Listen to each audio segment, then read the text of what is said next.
Hello everyone.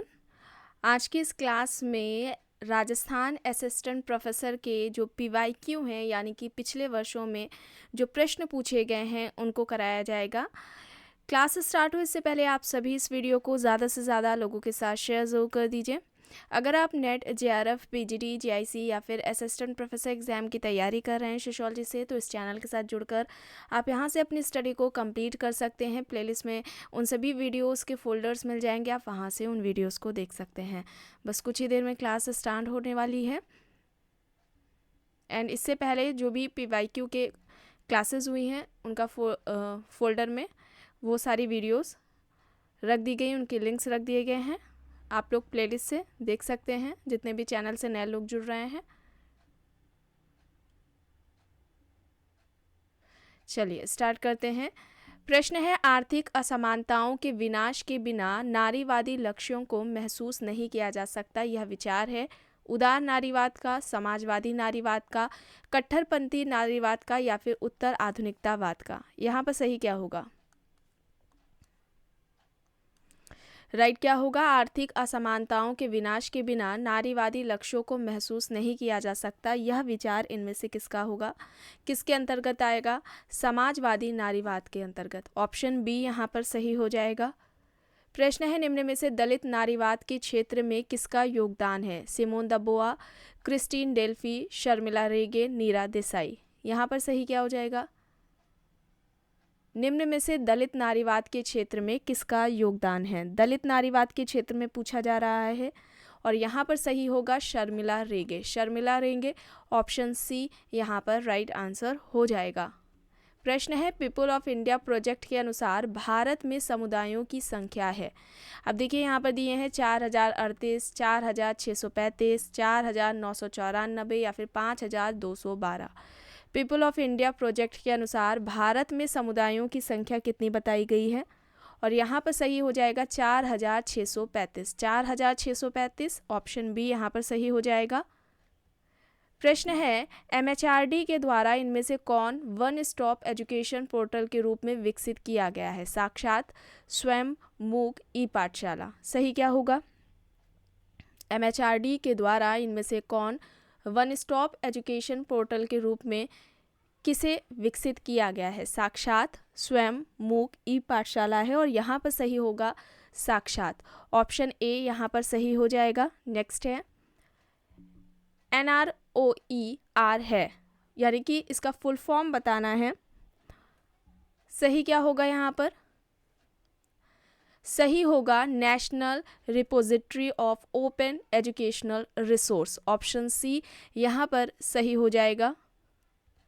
प्रश्न है, निम्न में से एथनो मेथोडोलॉजी के प्रमुख तत्व कौन से हैं? आत्मवाचक क्रिया और अंतर क्रिया, संदर्भिकता का अर्थ, संदर्भ की अनभिज्ञता, भावात्मक तटस्थता। सही क्या होगा?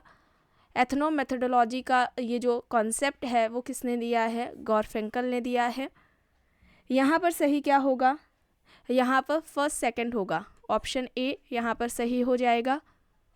प्रश्न है, किसने पहली बार शब्द एथनो मेथोडोलॉजी का उपयोग किया? Habermas, Goffman, Schutz, Garfinkel. यहाँ पर ऑप्शंस दिए गए हैं। देखिए सबसे पहले बार पूछा जा रहा है, पहली बार किसने एथनो मेथोडोलॉजी इस शब्द का उपयोग किया है? गारफिंकल। ठीक है, गारफिंकल होगा। डी यहाँ पर सही हो जाएगा। प्रश्न है, निम्न में से किसने घटनावादी सिद्धांत के विकास में भूमिका निभाई? ऑप्शंस दिए गए हैं, Alfred Schutz, Habermas, Garfinkel, Edmund हर्सल। घटनावादी सिद्धांत के विकास में भूमिका किसने निभाई? प्रघटना शास्त्रीय से संबंधित कौन है? Alfred Schutz, Habermas, Garfinkel, Edmund Husserl. यहाँ पर ऑप्शंस हैं। सही क्या होगा? सही यहाँ पर right answer Alfred Schutz and हर्सल हो जाएंगे। ठीक है, ऑप्शन सी यहाँ पर राइट आंसर हो जाएगा। प्रश्न है, रिट्जर के अनुसार विवरण तैयार करना एक प्रक्रिया है जिसके द्वारा लोग जगत के अर्थ निर्माण के क्रम में विवरण प्रस्तुत करते हैं और यह कथन निम्न में से किस परिप्रेक्ष्य को प्रदर्शित करता है? ऑप्शंस दिए गए हैं, प्रतीकात्मक अंतःक्रियावाद, आलोचनात्मक सिद्धांत, घटना क्रिया विज्ञान, नृजातीय पद्धति विज्ञान। रिट्जर के अनुसार विवरण तैयार करना एक प्रक्रिया है जिसके द्वारा लोग जगत के अर्थ निर्माण के क्रम में विवरण प्रस्तुत करते हैं और यह कथन निम्न में से किस परिप्रेक्ष्य को प्रदर्शित करता है। सही होगा यहाँ पर नृजातीय पद्धति विज्ञान, डी यहाँ पर राइट आंसर हो जाएगा। प्रश्न है निम्न उपागमों में से कौन सा एक मुख्यतः चेतना और अंतर विषय परकता पर ध्यान केंद्रित करता है। नृजातीय पद्धति शास्त्र, तुलनात्मक पद्धति, प्रघटना विज्ञान, प्रकार्यवाद। यहाँ पर ऑप्शंस दिए गए हैं। निम्न उपागमों में से कौन सा एक मुख्यतः चेतना और अंतर विषय परकता पर ध्यान केंद्रित करता है। यहाँ पर सही क्या होगा, प्रघटना विज्ञान। एक आप अभी इस 8 बजे की क्लास देख रहे हैं, एक शाम को 5 बजे भी क्लास होती है, जो कि उस क्लास में भी जो क्लासेस हो रही हैं 5 बजे वाली, उसमें Bihar state and PGT exam से रिलेटेड क्वेश्चंस को कराया जा रहा है। तो जितने भी लोग एग्ज़ाम देने वाले हैं तो उस क्लास को ज्वाइन कर सकते हैं। प्रश्न है यहाँ पर विलंबित सीधा विनिमय की जो अवधारणा है इसको किसने प्रयोग में लिया है। Margaret Mead, Levi Strauss, William Henry, Mark Bloch. विलंबित सीधा विनिमय की जो अवधारणा है इनमें से किसने इस अवधारणा का प्रयोग किया है। सही यहाँ पर क्या होगा, राइट आंसर यहाँ पर लेवी स्ट्रॉस होगा। लेवी स्ट्रॉस, ऑप्शन बी यहाँ पर सही हो जाएगा। प्रश्न है पोलाइनी के अनुसार विनिमय की कुला व्यवस्था एक उदाहरण है उपहार विनिमय का, मौद्रिक विनिमय का, बाजार सिद्धांत का या फिर बाजार विनिमय का। पोलाइनी के अनुसार विनिमय की कुला व्यवस्था इनमें से किस के अंतर्गत आएगी। सही यहाँ पर होगा उपहार विनिमय के अंतर्गत, ठीक है, ए यहाँ पर सही हो जाएगा। प्रश्न है पूर्व निर्धारित सूची में से निश्चित अंतराल पर इकाइयों के चयन को कहते हैं गुच्छ निदर्शन, व्यवस्थित निदर्शन, सविचार निदर्शन या फिर स्तरित दैविक निदर्शन। पूर्व निर्धारित सूची में से निश्चित अंतराल पर इकाइयों के चयन को क्या कहा जाता है। यहाँ पर हो जाएगा व्यवस्थित निदर्शन। व्यवस्थित निदर्शन, ऑप्शन बी यहाँ पर राइट होगा। प्रश्न है शब्द रूप निदर्शन यानी कि पैराडाइम का अर्थ है। ऑप्शंस है अवधारणाओं एवं प्रस्थापनाओं का एक समूह है, भौतिकी की एक शाखा है, एक प्रकार का निदर्शन है या फिर कुछ करने के लिए मजबूर होना। रूप जो शब्द रूप निदर्शन है पैराडाइम, उसका अर्थ पूछा जा रहा है। अवधारणाओं एवं प्रस्थापनाओं का एक समूह है, ऑप्शन ए यहाँ पर सही हो जाएगा। प्रश्न है बेरलसन के अनुसार किस शोध तकनीक से संप्रेक्षण को अभिव्यक्ति सामग्री के वस्तुपरक, मात्रात्मक और व्यवस्थित वर्णन के लिए प्रयोग किया जा सकता है। साक्षात्कार अनुसूची, विषय वस्तु विश्लेषण, अवलोकन, मौखिक इतिहास।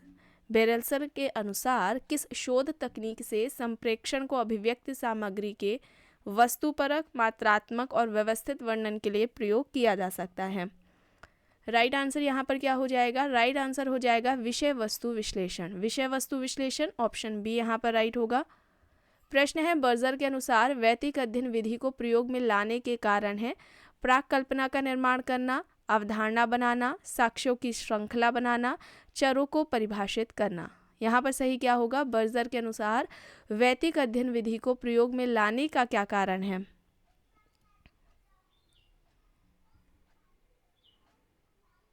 प्राक कल्पना का निर्माण, अवधारणा बनाना और चरों को परिभाषित करना। ऑप्शन सी यहाँ पर राइट आंसर हो जाएगा, ठीक है, सी यहाँ पर राइट है। प्रश्न है सिद्धांत विकास के चरण है प्रस्थापनाएं देना, प्रस्थापनाओं के बीच संबंधों का अनुभव से परीक्षण करना, प्रस्थापनाओं के बीच संबंधों का स्वरूप वर्णन करना या फिर संबंधों के स्वरूप की व्याख्या करना। सिद्धांत विकास के चरण कौन कौन से होंगे यहाँ पर, तो यहाँ पर ये सारे हो जाएंगे, ठीक है, सारे होंगे, ऑप्शन ए यहाँ पर राइट होगा। नेक्स्ट है डैश किसी घटना के कारणों या क्यों कारण से संबंधित होता है। इनमें से कौन सा शोध, कौन सा रिसर्च अनुसंधान किसी घटना के कारणों और क्यों कारण से संबंधित है। वर्णनात्मक अनुसंधान, व्याख्यात्मक अनुसंधान, अन्वेषणात्मक अनुसंधान या फिर नैदानिक अनुसंधान। रिसर्च, सोशल रिसर्च, इसे भी कंप्लीट कराया गया है, इसका भी आपको प्लेलिस्ट में फोल्डर मिलेगा। जितने भी इस चैनल पर टॉपिक्स कंप्लीट कराए गए हैं, अभी तक जितनी भी क्लासेस ली गई हैं, उन सभी का फोल्डर बना दिया गया है। तो जितने भी चैनल से नए लोग जुड़ रहे हैं वे सभी प्लेलिस्ट ज़रूर चेक कर लें। यहाँ पर होगा सही क्या होगा, व्याख्यात्मक अनुसंधान, बी यहाँ पर सही होगा। प्रश्न है, जिंगमंड के अनुसार अन्वेषणात्मक अनुसंधान का उद्देश्य क्या नहीं है? स्थिति का निदान करना, पथ निर्देशन अध्ययन, विकल्पों की जांच करना, नवीन विचारों को खोजना। जिंगमंड के अनुसार अन्वेषणात्मक अनुसंधान का उद्देश्य इनमें से क्या नहीं है? स्थिति का निदान करना। ठीक है, स्थिति का निदान करना होगा, ऑप्शन ए यहाँ पर राइट होगा। नेक्स्ट है, सहभागी अवलोकन तथा साक्षात्कार का प्रयोग कर व्यक्तियों के प्रत्यक्ष अध्ययन को कहा जाता है? प्रघटना विज्ञान, सामाजिक मानचित्रण, नृजातीय वर्णन या फिर महामारी विज्ञान। सही क्या होगा? राइट आंसर यहाँ पर क्या होगा? सहभागी अवलोकन तथा साक्षात्कार का प्रयोग कर व्यक्तियों के प्रत्यक्ष अध्ययन को क्या कहा जाता है? यहाँ पर सही हो जाएगा नृजातीय विज्ञान या नृजातीय वर्णन। ठीक है, सी यहाँ पर राइट होगा।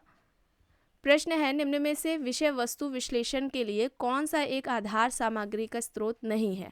विषय वस्तु विश्लेषण के लिए कौन सा एक आधार सामग्री स्रोत नहीं है? ऑप्शंस दिए गए हैं, पुस्तकें एवं पत्रिकाएं, अभिलेख, दस्तावेज, क्षेत्र सर्वेक्षण। पुस्तकें एवं पत्रिकाएं, अभिलेख, दस्तावेज, क्षेत्र सर्वेक्षण, यहाँ पर ऑप्शंस दिए गए हैं। सही क्या होगा? राइट आंसर होगा क्षेत्र सर्वेक्षण, डी यहाँ पर राइट होगा और बाकी के हैं। ठीक है, डी यहाँ पर राइट है। प्रश्न है, सामाजिक वैज्ञानिकों ने औपचारिक, नियंत्रित तथा निर्देशित साक्षात्कार शब्दावली का प्रयोग किया है। अब यहाँ पर बताना है किसके अंतर्गत आएगा ये? असंरक्षित साक्षात्कार के लिए, अर्ध संरक्षित साक्षात्कार के लिए, केंद्रित साक्षात्कार के लिए या फिर संरचित साक्षात्कार के लिए। समाज वैज्ञानिकों ने औपचारिक, नियंत्रित तथा निर्देशित साक्षात्कार शब्दावली का प्रयोग किया है। ये किसके अंतर्गत आएगा? यहाँ पर सही की विकल्प क्या होगा? ये आएगा संरक्षित साक्षात्कार के लिए, ऑप्शन डी यहाँ पर राइट होगा। प्रश्न है, साक्षात्कार अनुसूची में डैश में प्रश्न वह होता है जिसमें उत्तर 2 या 2 से अधिक श्रेणियों में होता है, फिर भी श्रेणियों का कोटि क्रम नहीं होता। क्रम सूचक, नामिक, अंतराल या फिर निसंयंदक, जिसे छनना बताया गया है। यहाँ पर क्या होगा? नामिक होगा, बी यहाँ पर सही होगा। प्रश्न है, निम्न में से किस प्रकार के प्रश्नों से शोधकर्ता को प्रश्नावली का निर्माण करते समय बचना चाहिए? संदिग्धात्मक प्रश्न, अमूर्त प्रश्न, संवेदनशील प्रश्न या फिर स्पष्ट एवं असंदिग्ध प्रश्न। सही क्या होगा? निम्न में से किस प्रकार के प्रश्नों से शोधकर्ता को प्रश्नावली का निर्माण करते समय बचना चाहिए? यहाँ पर राइट आंसर क्या होगा? राइट आंसर यहाँ पर हो जाएगा option C, first, second, third. ठीक है, ऑप्शन सी यहाँ पर राइट होगा। प्रश्न है, गॉर्डनर के अनुसार विषय वस्तु विश्लेषण की विशेषताएं हैं। ठीक है, व्यक्तिपरकता, व्यवस्थित, समानता या फिर परिमापन। गॉर्डनर के अनुसार विषय वस्तु विश्लेषण की विशेषताएं कौन कौन सी हैं?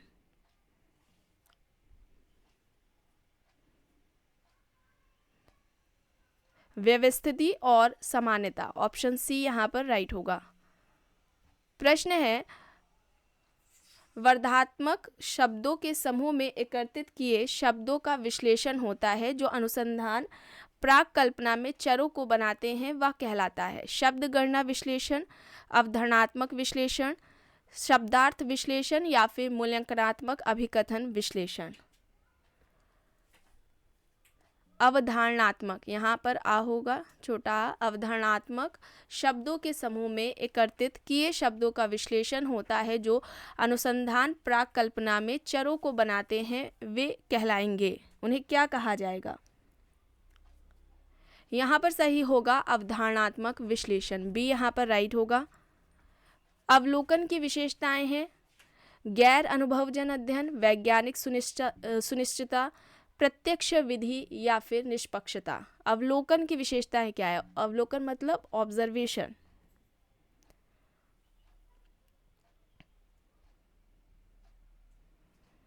सही होगा वैज्ञानिक सुनिश्चितता, प्रत्यक्ष विधि और निष्पक्षता, ऑप्शन बी यहाँ पर सही होगा।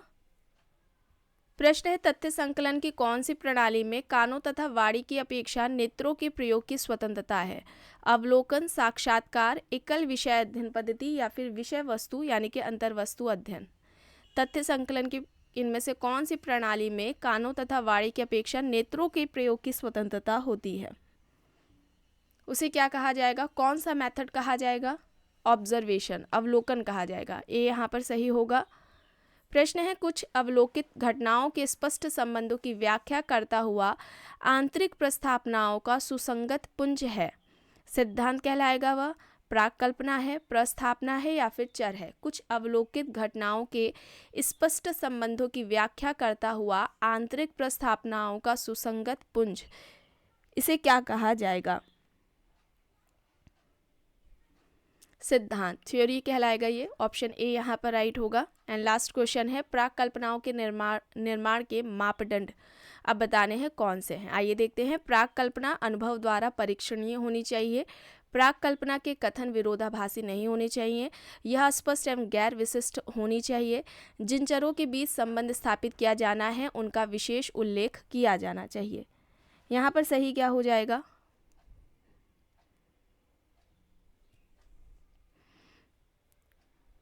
राइट आंसर यहाँ पर क्या होगा? First, second and fourth. ठीक है, प्राक कल्पना अनुभव द्वारा परीक्षणीय होनी चाहिए। प्राक कल्पना के कथन विरोधाभासी नहीं होने चाहिए और जिन चरों के बीच संबंध स्थापित किया जाना है उनका विशेष उल्लेख किया जाना चाहिए। तो यहाँ पर ऑप्शन हो जाएगा सी राइट आंसर। तो आज की क्लास में बस इतना ही। आई होप ये आपको पसंद आई होगी। पसंद आई है तो प्लीज़ लाइक करिएगा, कमेंट करके ज़रूर बताइएगा। चैनल पर अगर आप नए हैं तो चैनल को भी ज़रूर सब्सक्राइब कर लीजिएगा एंड इस वीडियो को जितना हो सके ज़्यादा से ज़्यादा लोगों के साथ शेयर भी ज़रूर करिएगा। Thank you.